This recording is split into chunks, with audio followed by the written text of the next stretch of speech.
These compact LEGO 7-segment displays that I've been working on are now reliable enough to run at decently high speeds, so I wanted to see if I could use them to build a LEGO stopwatch. And I didn't just want a stopwatch that only counts up one number per second, I wanted to make one as precise as the stopwatch on my phone, with 2 decimal places behind the seconds counter so it would show the time correct to 0.01 seconds. I also wanted to make it as accurate as the one on my phone, so that if I stop the counters at the same moment, they both display the exact same number. From where I left off in the previous video, where the LEGO displays were only able to count up at this speed, I started by trying to make the right side digits count fast enough to match the phone stopwatch, but of course without having to speed up the footage like this. To do this, the rightmost digit will need to count up through 100 numbers per second, so that's the counting speed I'll be aiming for. In the last video, I built this shifting mechanism to make each of the displays shift more quickly from one number to the next, rather than gradually fading between the numbers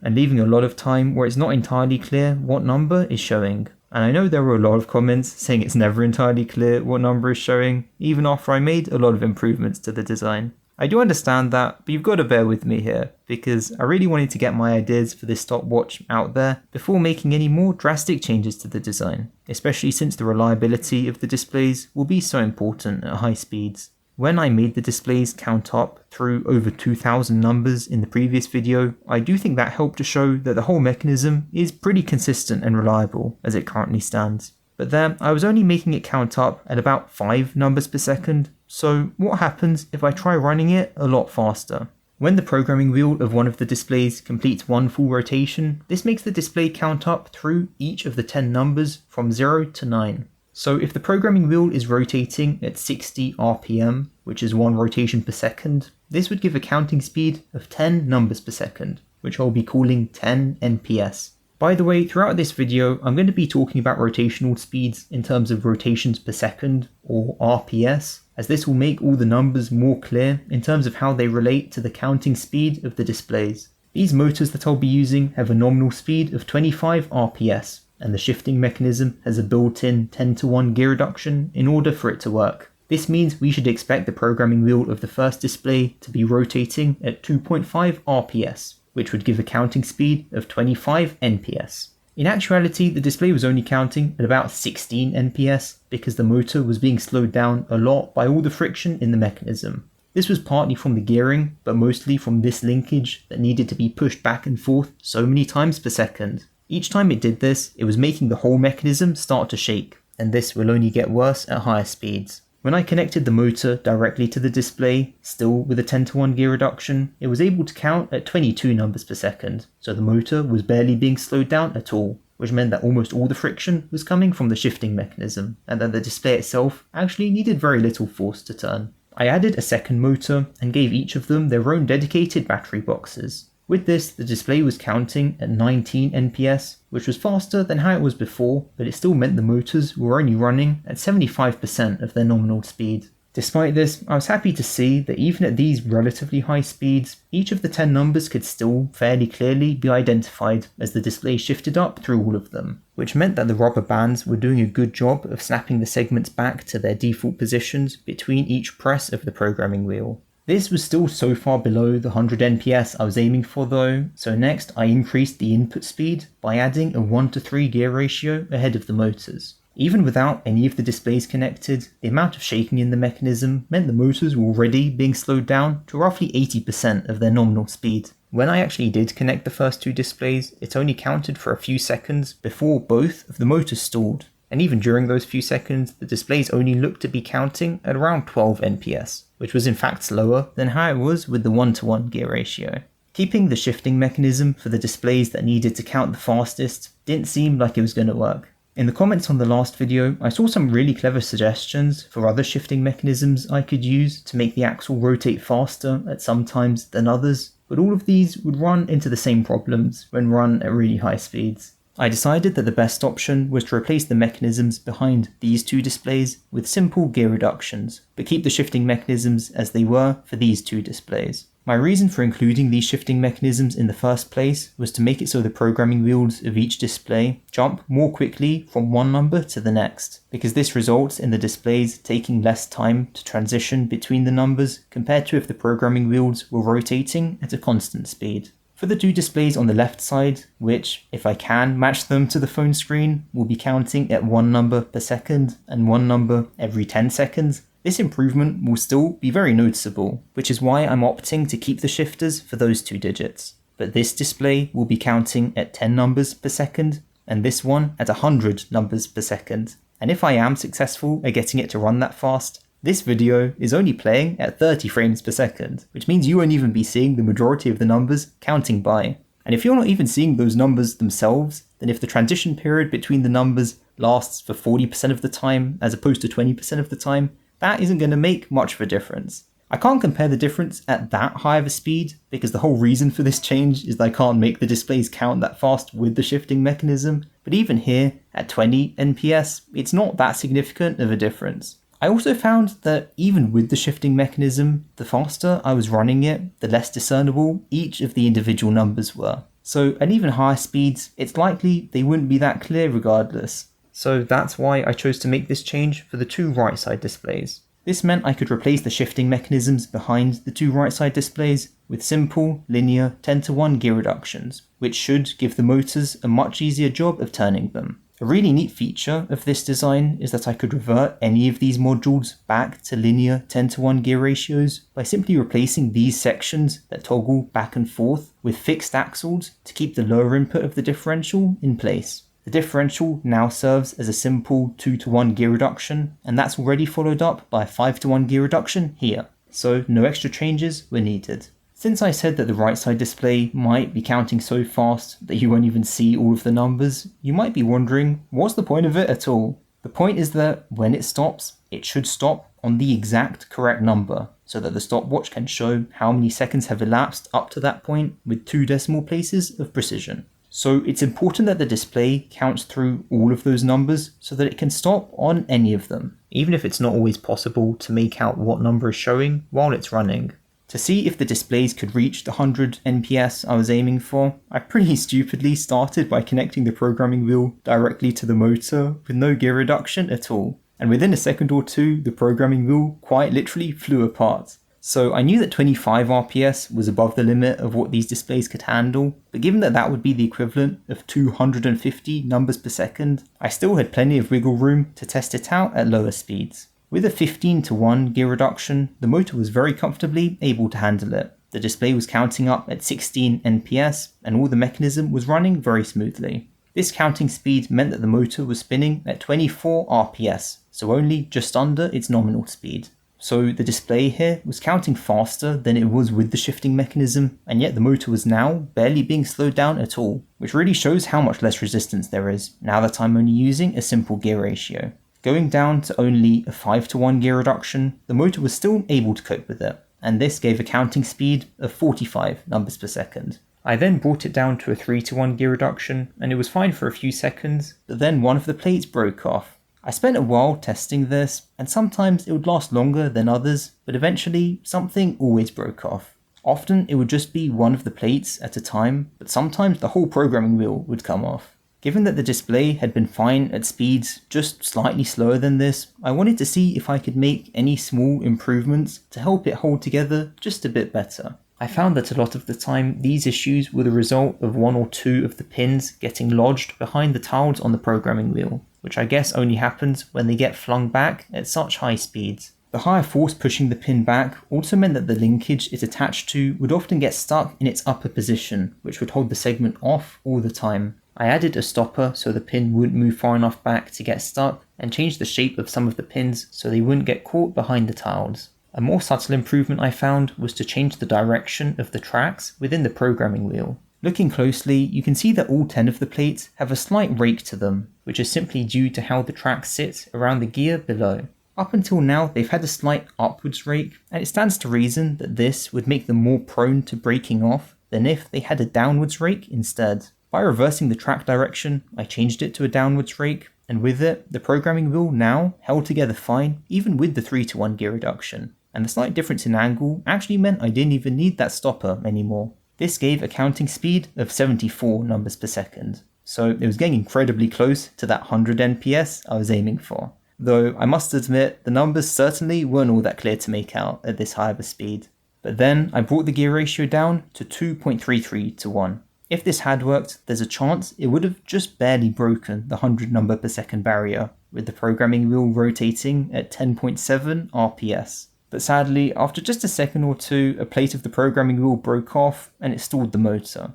This did seem to be a hard limit because I spent a while trying out all kinds of other small modifications to the programming wheel, the pins, and the rest of the linkage assembly, but any changes I made seemed to make it even less reliable. Aside from a full redesign, I didn't really want to glue the plates down to keep them there, and as you saw earlier, a lot of the times the issue was rather the tracks underneath splitting apart under the high force. So what now? Well, I did have a plan B in case this happened. Since running the counter at 50 NPS didn't cause any problems, I could modify the programming wheel to only include the even numbers. So in one full rotation of the wheel, the display counts 0, 2, 4, 6, 8, and then repeats that again, 0, 2, 4, 6, 8.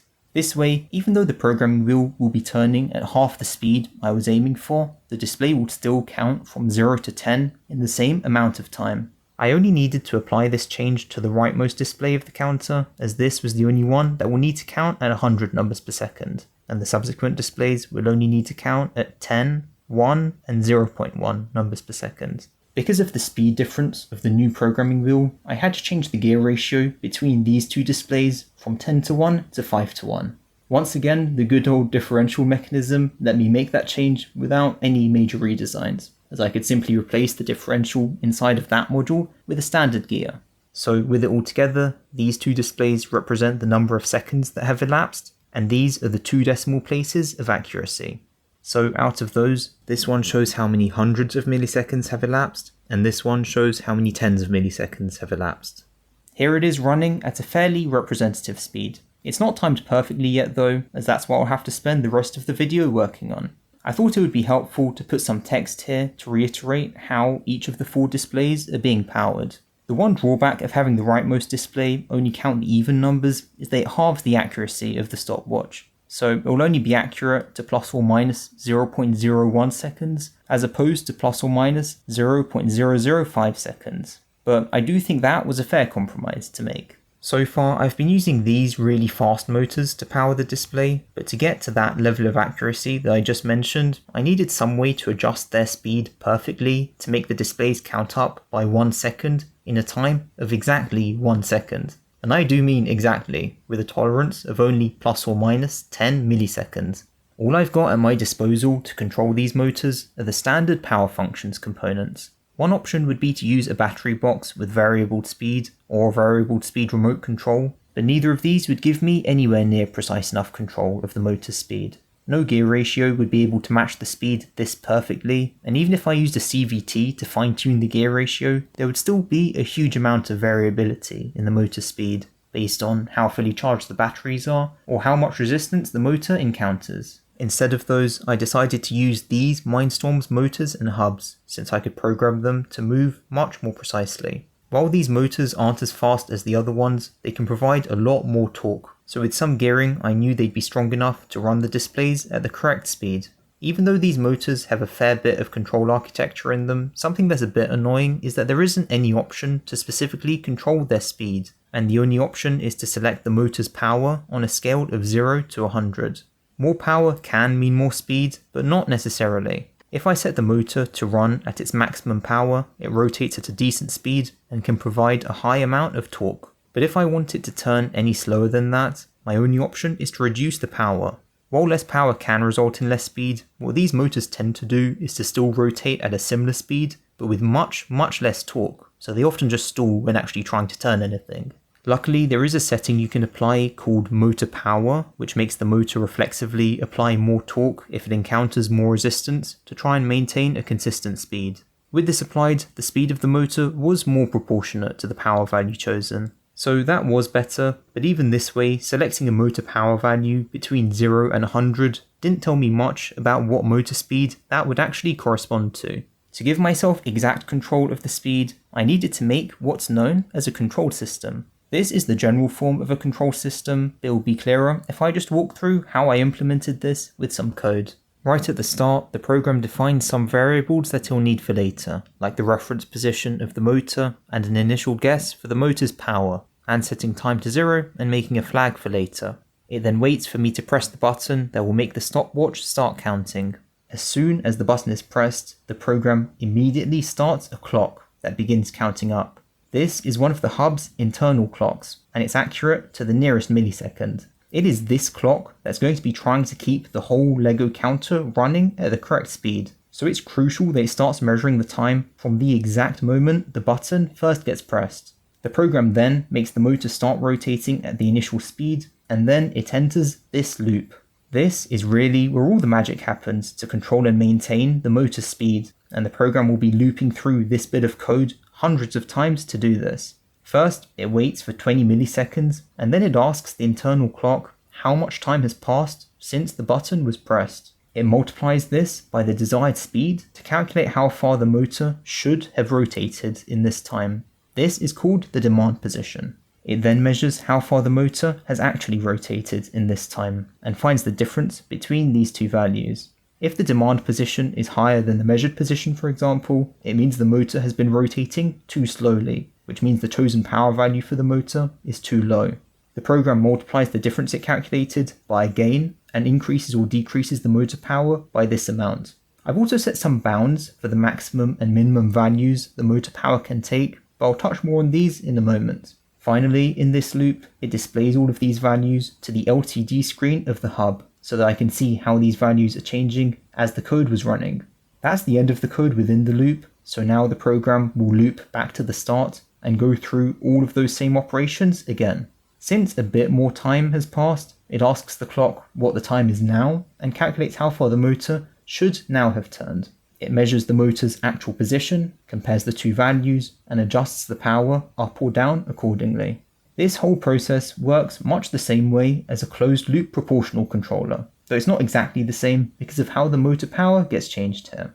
Based on the counting speed of 50 NPS for the rightmost display and the gearing of 1 to 5 from the motor, the controller will need to maintain the motor at a speed of exactly 1 rotation per second. The program will keep looping again and again to repeat that process until the button is pressed for a second time, at which point the motor will stop immediately to stop the counter at the correct time. When I tried running the controller, but before I put any limits on the power values, the motor power was oscillating up and down wildly, causing the speed to oscillate as well. If the motor started off rotating too slowly, the power value would drastically increase to try and speed it up, but then it would overshoot and make the motor rotate much too fast. When it would detect this, it would drop the power back down sharply to compensate, but this would make the motor slow down too much, and the process would repeat. The rate at which the power gets increased or decreased was controlled by the gain in the code. At first, I was using a gain of 0.01, although this doesn't mean much physically, since the power has to be inputted on an arbitrary scale of 0 to 100,